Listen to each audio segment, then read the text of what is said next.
नाजरीन अस्सलाम वालेकुम। आप देख रहे हैं मेरे यूट्यूब चैनल और फेसबुक पेज। पिछली वीडियो में आर्टिकल नंबर 1A और आर्टिकल नंबर 2N सीख चुके हैं और आज आर्टिकल नंबर 3 द स्टार्ट करने वाला हूँ।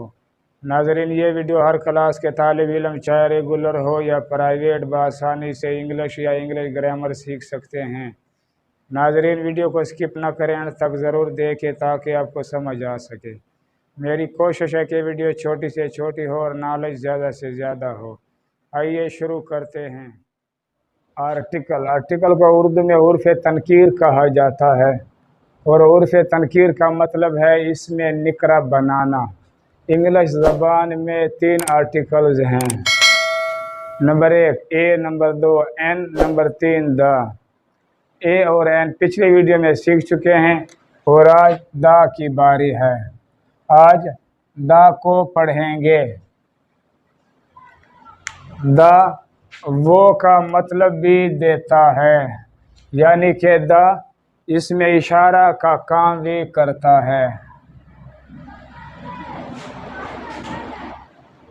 नंबर 2, ये उन चीज़ों के साथ आता है जिसका जिक्र पहले आ चुका हो। मसलन this is the pen which I lost.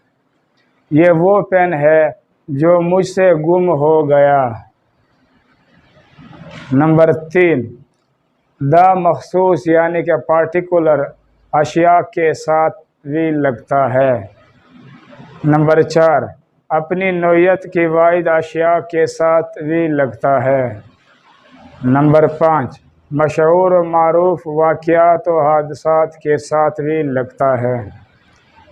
Number 6, पहाड़ों, दरियाओं, समुद्रों, चोटियों और झीलों वगैरह के नामों के साथ भी लगता है।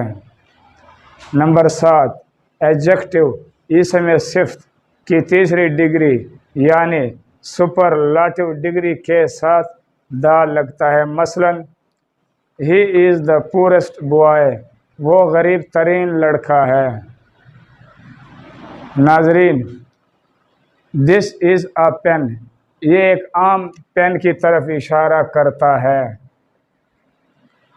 और दिस इज़ द पेन ये एक ख़ास पेन की तरफ इशारा करता है। मसलन जो कोई ख़ास पेन हो या किसी को तोहफ़ा दिया गया हो तो ऐसे नाउन के साथ भी द का इस्तेमाल होता है।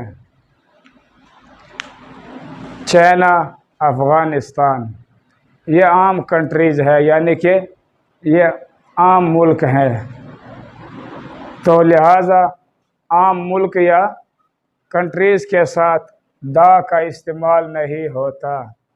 ऐसे नामों के साथ द का इस्तेमाल होता है जैसे UAE, जैसे USA। ऐसे नामों के साथ द का इस्तेमाल होता है।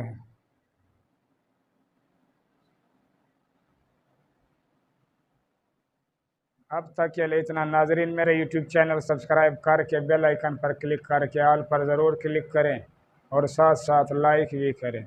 इंशाल्लाह अगली वीडियो में first person, second person, third person का सिंगुलर और प्लूरल के बारे में सीखेंगे। अपना ख़ास ख्याल रखें। अल्लाह निगहबान।